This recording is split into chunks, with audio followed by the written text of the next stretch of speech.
pessoal, dá início aqui ao terceiro vídeo dessa série de harmonia funcional simplificada que eu estou oferecendo aqui no meu canal do YouTube.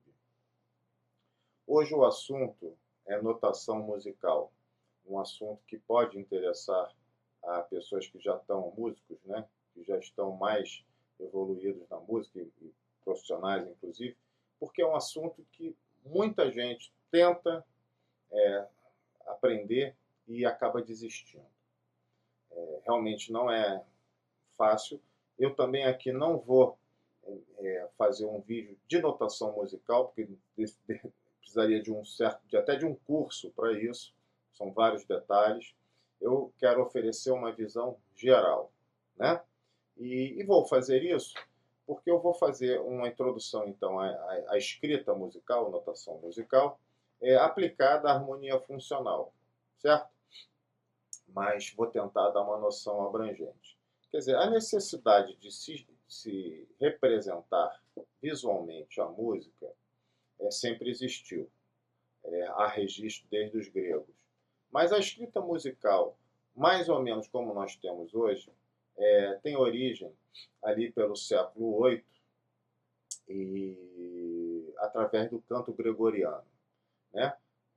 Que precisou, num determinado momento, fazer com que aquelas missas, aqueles cânticos, pudessem ser transmitidos em diferentes regiões sem perderem sua essência, né?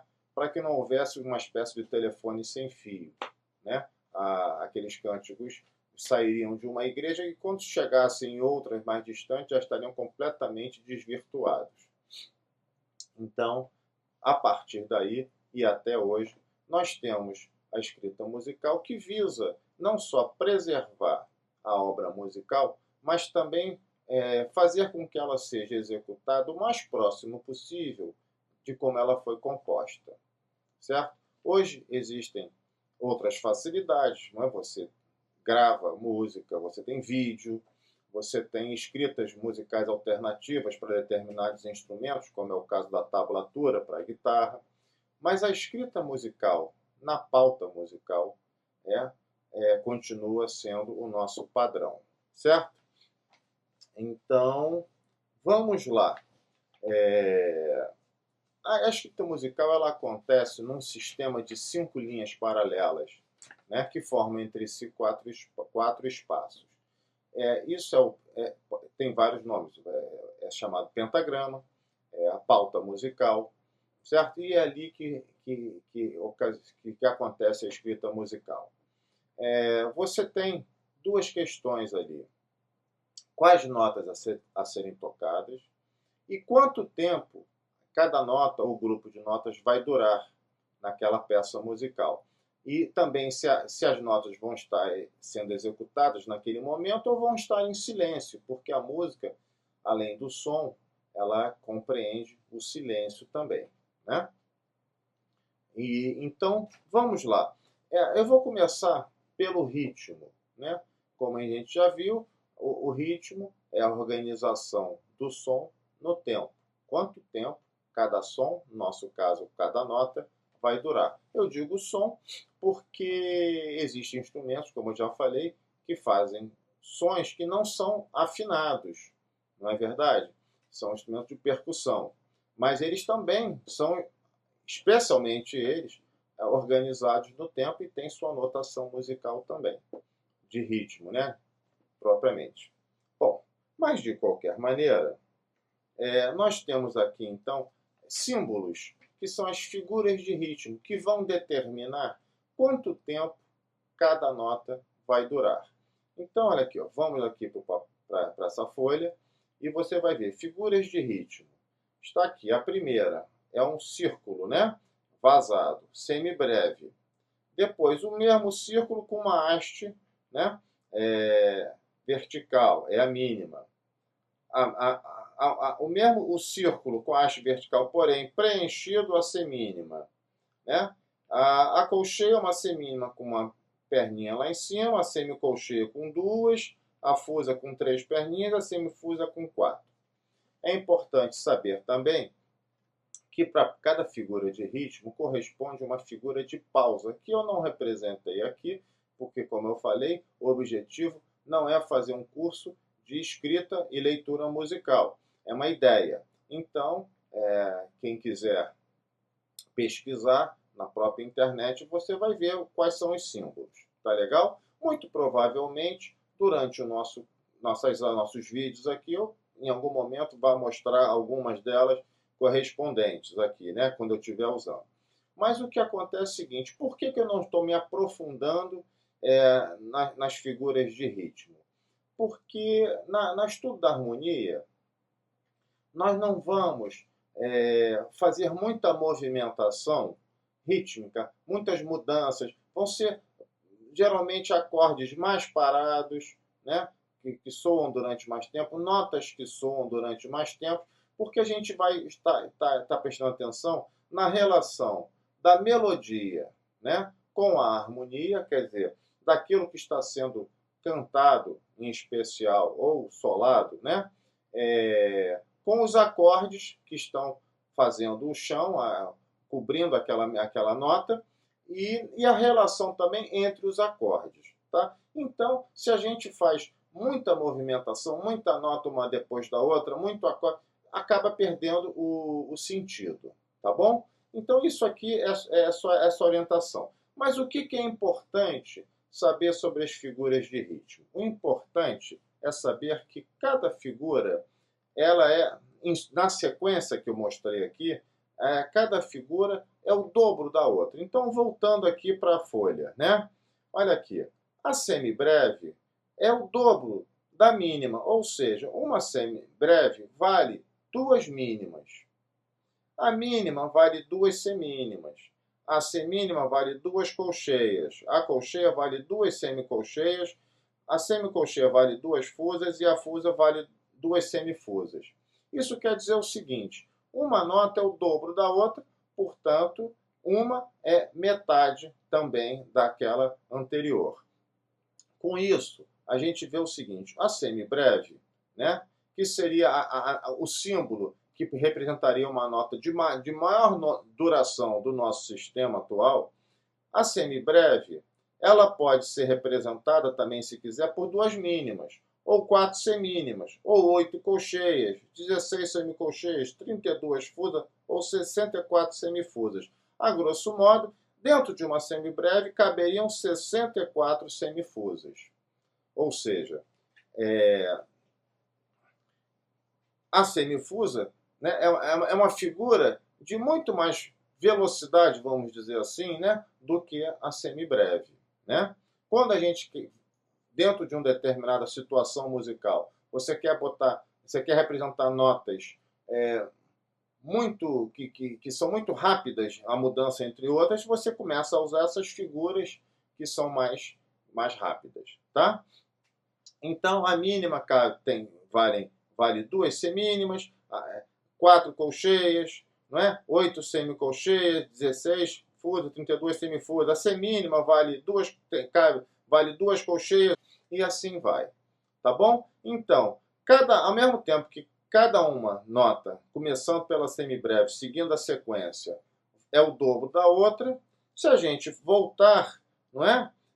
Também, por exemplo, a mínima é metade da semibreve, a semínima é metade da mínima, a colcheia é metade da semínima, semicolcheia é metade da colcheia e assim sucessivamente. Tá bom?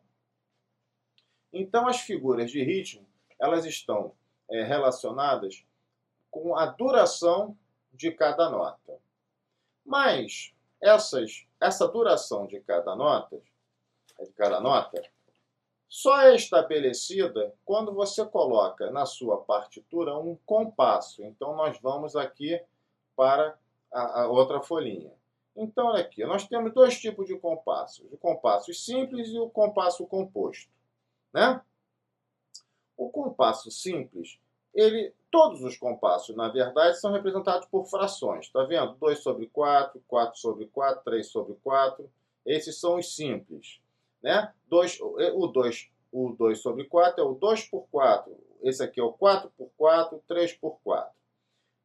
Ou a gente usa a fração ou a gente usa símbolos. né? Esse C cortado, quer dizer, eles têm representação. E nós temos o compasso composto, que o denominador da fração é um 8, tá? E o numerador é o 6, ou o 9, ou o 12, eu botei aqui o 6 e o 12. 6 por 8, 12 por 8. Bom, existe também o 9 por 8, etc. Então, o que eu quero dizer para você é o seguinte. O compasso, ele define qual figura vai valer um tempo.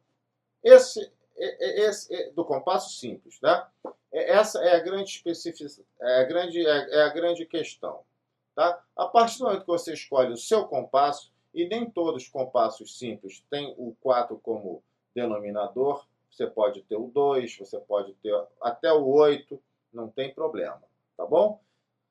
Só que eu também não vou entrar nesse detalhe, esse detalhe da escrita musical, da leitura musical, é uma coisa, como eu já disse, muito complexa, muito longa, né? Quem tem vontade, eu sugiro que de se aprofundar nisso, deve procurar escolas e faculdades de música ligadas à música clássica, porque realmente só com a música clássica, executando, lendo, é que você vai ter esse domínio, porque a música clássica ela é baseada na escrita musical, enquanto a música popular não. Então, esse estudo, para você realmente dominar, eu sugiro isso, tá bom? Qual seria a diferença do compasso simples para o compasso composto?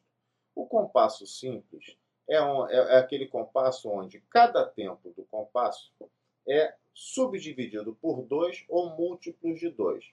Então, um tempo pode ser dividido em duas notas, em 4, ou em 8, ou em 16, entendeu? Enquanto no compasso composto, cada tempo do compasso é subdividido por 3, tá? Uma divisão ímpar. Então, com isso, o compasso simples e o composto têm sabores diferentes. Tá legal? Mais uma vez, é uma questão para quem quer se aprofundar, pesquisar. Mas a dica que eu dou, importante, é a seguinte. O que faz o compasso? Por que um compasso é 4 por 4 e o outro é 3 por 4? Por exemplo. Bom, a questão é a seguinte, é que no ritmo, na música, existe a figura do tempo forte. O tempo forte ele é um tempo que se repete em ciclos na música, entendeu? E o fundamento do ritmo, né? Por que você conta, para começar uma música, 1, 2, 3, 4 e começa? Por que não é 1, 2, 3, 4, 5, 6, 7 e vai embora? Por que tem esse ciclo? E é porque no compasso de 4 tempos, né, o tempo forte se repete a cada 4 tempos. Então, na verdade, você teria que estar contando 1, 2, 3, 4, 1, 2, 3, 4. No de 3 tempos, 1, 2, 3, 1, 2, 3, 1, 2, 3. Isso é que dá a pulsação da música. Entendeu? Então, o compasso, na verdade, ele determina duas coisas. Quando você bota essa fraçãozinha 4 por 4, por exemplo, por acaso aqui você está determinando duas coisas. Primeiro, pelo denominador 4, que a figura, entre todas aquelas figuras que eu te mostrei, a figura que vai demorar um tempo é a semínima, porque esse número 4 está associado à semínima. Não é? E o numerador 4 também quer dizer o seguinte, que o tempo forte vai se repetir de 4 em 4 tempos. Ao passo que o 2 por 4, novamente pelo denominador, a figura que vai valer um tempo é a semínima, mas o tempo forte se repete de 2 em 2. No 3 por 4 se repete de 3 em 3. Né? O 6 por 8 já é uma outra situação aqui, mas que também tem tempo forte. Né? O 6 por 8, por exemplo, é um compasso, e eu não vou perder tempo aqui explicando por quê, mas que o tempo forte também se repete a cada 2 tempos, só que cada tempo é dividido por 3. Então é assim, tchan, tchan, tchan, tchan, tchan, tchan, tchan, tchan, tchan, tchan, tchan, tchan, tchan, tchan, tchan. Entendeu? 1, 2, 3, 1, 2, 3, 1, 2, 3, 1, 2, 3, 1, 2, 3, 1, 2, 3. É assim que funciona o compasso composto. O 12 por 8, o ritmo mais comum, mais conhecido é o blues. Entendeu? É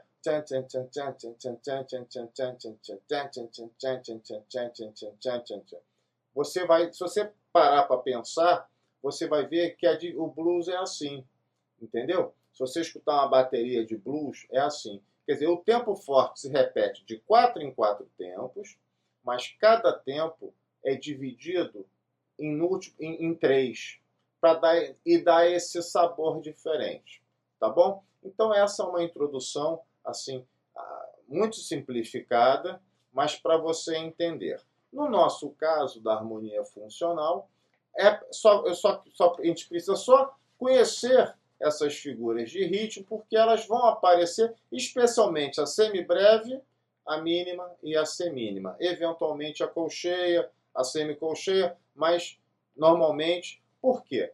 Porque, como eu te falei, a gente vai estudar os acordes, a gente não quer que eles mudem muito rapidamente, a gente quer que eles demorem tempo para a gente entender a formação deles, os encadeamentos. Então, a gente usa muita semibreve, muita mínima. Tá legal? Quando a gente faz uma melodia, escreve uma melodia com os acordes em cima cifrados, né? Essa melodia também não é para ficar passando muito rápido. Fica complicado a gente entender. Então, também são figuras, notas que não sejam tão rápidas. Então, a gente usa muita mínima, muita semínima, entendeu? Às vezes uma colcheia, uma semicolcheia, para ter uma visão mais simplificada e mais objetiva desses movimentos. Bom, seguindo, agora vamos para a escrita das notas, né? Que é uma coisa que realmente nos interessa, porque na harmonia funcional a gente tem que visualizar os acordes, a melodia, a relação entre a melodia, os acordes e a relação entre os acordes.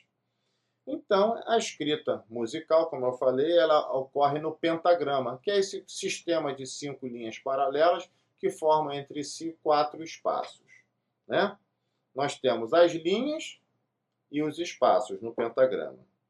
Bom, voltando aqui para a nossa parte visual, aqui eu representei o pentagrama, esse conjunto de 5 linhas e 4 espaços. Aqui eu represento duas figuras que nós vimos, a semibreve, ocupando determinadas posições nessa partitura, nessa pauta musical. Eu perguntaria para vocês, vocês sabem dizer que nota é essa e que nota é essa aqui? Pois é, eu também não sei. Mas como? Você não sabe? Como é que eu vou saber? Claro, mas por que eu não sei? Porque a simples representação de pontos, né, na pauta musical não indica, não denomina as notas. Para que as notas sejam ordenadas, é preciso que antes, no início do trecho musical ou da própria obra, exista um sinal que orienta a disposição das notas. Esse sinal é a clave. Olha aqui, ó, agora sim, existe aqui uma clave, que é uma clave de Sol, e a partir daí eu sei que essa nota aqui é a nota Sol e essa aqui é a nota Lá, porque existiu uma clave. Então eu vou falar sobre a clave também. Mas repare uma coisa, eu não sei quanto tempo essas notas aqui duram. Sabe por quê? Eu não sei se elas são lentas ou rápidas, embora essa aqui seja de todas a mais lenta, né, a princípio. Por quê? Porque aqui também não existe aquele compasso. Eu não coloquei um compasso. Então eu coloquei uma clave, portanto eu sei que notas são essas. Mas como eu não botei o compasso, eu não sei quanto tempo elas duram. Tá legal? Bom, então agora vamos falar das claves, né? As claves, então, são esses sinais que, colocados no início da pauta musical, ordenam a sequência e a disposição das notas. As claves mais utilizadas são a clave de Sol, que está aqui, e a clave de Fá, que está aqui. Ora, existem outras, mas vamos ficar, como eu digo, também não vamos complicar, vamos simplificar. Então, vamos usar essas duas claves. Quem tiver curiosidade, procura na internet, você vai achar a clave de Dó, etc. Tá bom? Vamos entender agora uma coisa. A escrita musical, ela tem como referência o piano. Porque o instrumento é um instrumento que tem uma extensão muito grande. Ele vem de uma nota grave lá na parte na esquerda e vai para uma aguda lá na extrema direita. Entendeu? Então, imagina-se que existe um Dó, né, que é mais ou menos central no piano. Então, a escrita do piano, ela foi representada dessa maneira. Olha para cá. Ela tem um sistema com duas pautas, dois pentagramas, repare. Cada um deles com uma clave, o sistema superior com uma clave de Sol. E repare, a clave de Sol ela começa na segunda linha e ela indica que toda nota que estiver sobre essa segunda linha é uma nota Sol. Por isso é que existe uma clave de Sol. A partir daí, se essa linha é Sol, esse espaço vai ser o Lá, essa linha vai ser o Si, e assim sucessivamente, tanto subindo a altura da nota quanto descendo. Se essa linha aqui, a segunda linha, é um Sol, né? Esse espaço imediatamente anterior é um Fá, essa linha anterior é um Mi, tá bom? Bom, mas como o piano tem a extensão médio aguda, também tem a médio grave. Então, as notas do piano não caberiam só num sistema de 5 linhas. Por isso existe um segundo sistema que está associado ao primeiro. Esse é o segundo sistema, utiliza a clave de Fá, que é utilizada para as notas mais graves. Entendeu? É a clave do contrabaixo. Né? Quando o contrabaixista ele lê na clave de Fá, o pianista usa um sistema com duas pautas, porque a extensão do instrumento não caberia numa só. Então, a clave de Fá significa o seguinte, olha aqui, ó, que nessa primeira, segunda, terceira, quarta linha, de baixo para cima, toda nota que estiver sobre ela é um Fá. Então, se a nota aqui é Fá, o próximo espaço é um Sol, depois um Lá, depois um Si, tá? Então, o piano, a gente visualiza essa nota aqui, como eu te falei, como um Dó central, um Dó que está mais ou menos no meio do piano. A partir desse Dó, você sobe, né? Dó, Ré, Mi, Fá, Sol, olha o Sol aqui, Lá, Si, Dó e etc. Como você desce, Dó, Si, Lá, Sol, Fá, Mi, Ré e depois para baixo também, tá? Então, existe esse Dó central. Tá? Isso aqui é só para você entender. Então, o pianista, ao mesmo tempo, ele tem que ler duas claves. Tá? As notas mais graves nesse sistema aqui com a clave de Fá e as notas mais agudas e intermediárias na clave de Sol. Tá legal? Bom. O semitom. Vamos falar agora do semitom. O semitom é a menor diferença de altura entre duas notas no nosso sistema. Aquilo que eu falei, que nós dividimos a oitava em 12 notas ou 12 semitons. Quer dizer, uma nota é igual a um semitom, certo? Então, do Mi para o Fá, existe um semitom. Mi, Fá.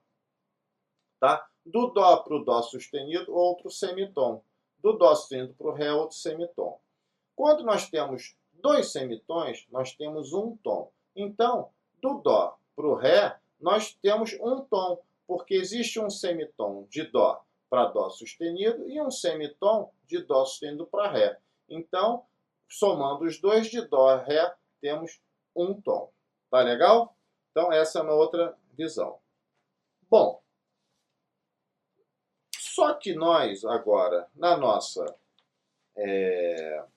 harmonia funcional, Nós basicamente iremos usar a clave de Sol. Eu dei aquele exemplo do sistema do piano para o pessoal ter uma visão de como funciona. Mas na harmonia, nós, como eu te falei, nós não vamos executar peças. Nós vamos estudar a relação entre as notas, né? Os acordes, a melodia e etc. Então, por que nós vamos usar basicamente a clave de Sol? Porque a clave de Sol compreende a região médio para a região aguda. Média para aguda. Então, é onde os acordes mais ou menos acontecem, né? À exceção de instrumentos muito agudos, como o cavaquinho, e como até a guitarra, que procura executar os acordes numa região diferente do violão, por exemplo, e até do piano, para haver um contraste, né? Para que não embolem os acordes. A representação deles na clave de Sol, porque é ali que eles acontecem. Eles não são, não tem como você muito representá-los numa região muito grave, nem extremamente aguda. Então a clave que nos interessa realmente é a clave de Sol, tá? Bom, mas aí a questão é a seguinte: como é que a gente, uma dica para vocês, como é que a gente faz para decorar, entre aspas, né? Quais são as notas na partitura? Então, a forma melhor é você decorar e entender a ordem das linhas e a ordem dos espaços na clave de Sol.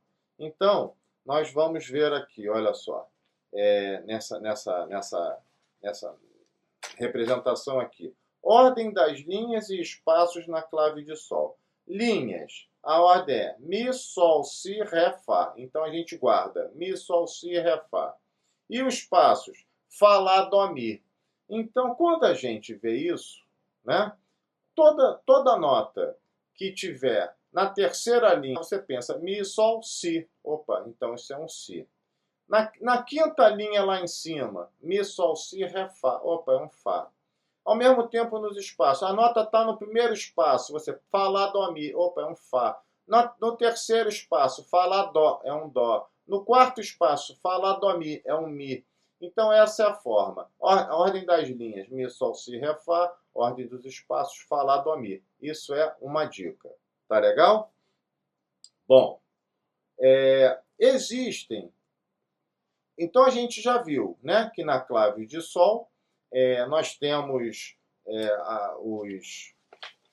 as notas, em que posição as notas estão, né? Nós vimos, por exemplo, que na primeira, agora vamos voltar aqui para a nossa folhinha. Na segunda linha da clave de Sol, por conta da clave de Sol, né, a clave de Sol indica que na segunda linha da partitura é uma nota Sol. Então está aqui a nota Sol representada. Mas e o Sol sustenido? Ora, é a mesma nota, né, com um sustenido antes dela, certo? Então, aqui temos um Sol e o Sol sustenido está aqui, certo? E aqui nós temos um Mi. Mas e o Mi bemol? O Mi bemol está aqui, é o mesmo Mi com o Mi bemol. Né? No caso, a gente, a princípio, não vai ter um Mi sustenido, porque depois do Mi vem o Fá, né? Assim como do Si para o Dó. Mas qualquer outra nota que tenha sustenido ou bemol vai ser representada dessa maneira. Isso aqui são os acidentes locais, ou seja, a nota carrega o seu próprio acidente e você olha e já vê que a nota é alterada. Mais à frente a gente vai aprender que quando a gente está num tom, né, você já no início da partitura coloca o sinal de sustenido ou bemol de modo que a indicar que durante aquele trecho musical, né, todas aquelas notas naquela linha ou naquele espaço vão ser com sustenido ou bemol. Mas isso é uma outra coisa. Aqui eu estou mostrando os acidentes locais. Tá legal? Uma outra coisa importante é o seguinte, continuando aqui na nossa representação. Nem todas as notas vão caber no pentagrama. Você veja bem, aqui eu comecei com um Mi na primeira linha e fui até um Mi, Sol, Si, Ré, Fá. Olha, até um Fá. Então, vai de Mi até Fá. Passa da oitava de Mi e vai até Fá. Mas existem notas mais agudas e mais graves. Então, nós também precisamos das linhas e dos espaços complementares. Então, são esses aqui, olha só. Por exemplo, aqui nós subimos, olha aqui, ó. Esse aqui é o primeiro espaço complementar superior, porque aqui nós teríamos um Fá na última linha, aqui já temos um Sol. Aí depois do Sol vem um Lá, você usa uma linha complementar superior, só um pedacinho dela com a nota. Aqui, ó, Lá, Si, é um outro espaço complementar superior, e assim vai indo para cima ou para baixo. Olha aqui, nós temos um Mi aqui, desceu um Ré, num espaço complementar inferior, abaixo da partitura. E aqui um Dó, que é uma linha complementar inferior também, e também vai descendo. Tá ok? E a outra coisa que eu vou falar aqui é o seguinte, é que existem outros sinais. O primeiro sinal é o B quadro, tá? O B quadro. Olha aqui, ó. Eu tenho aqui esse sinal aqui, ó, é um B quadro. Isso quer dizer o quê? Na partitura ainda. Eu tinha um Mi, né? Depois eu toquei um Mi bemol, mas depois eu queria tocar o Mi natural de novo.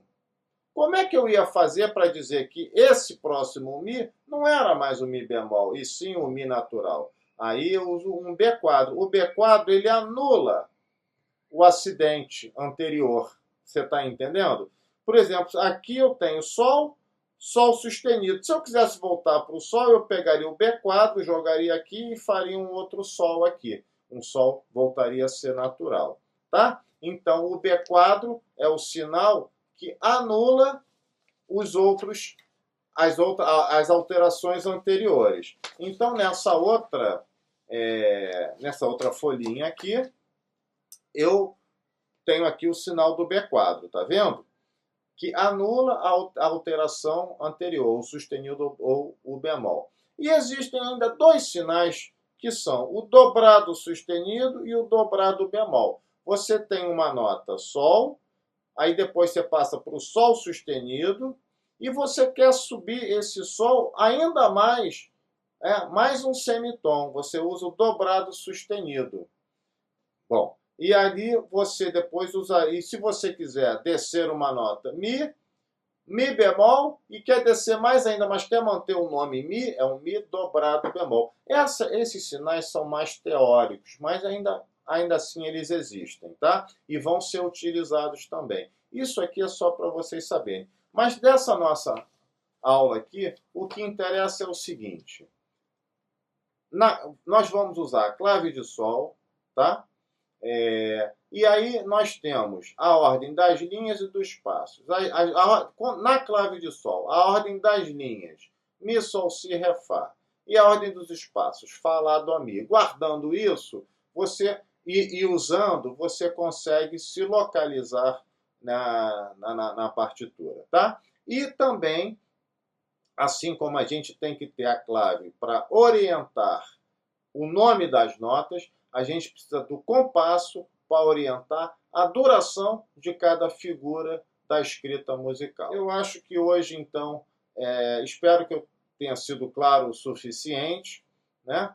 É um assunto, como eu falei, complexo, mas que eu espero que esse vídeo tenha dado, vamos dizer assim, elementos para quem quer se aprofundar na escrita musical. Durante meus vídeos, eu vou, a partir do próximo em especial, que é um vídeo que vai tratar de intervalos, nós vamos usar isso o tempo todo, tá bom? Então, espero vocês no próximo vídeo, espero ter sido útil nessa busca aí pelo conhecimento da teoria musical, no caso nosso, da harmonia. Um grande abraço. Tchau, tchau.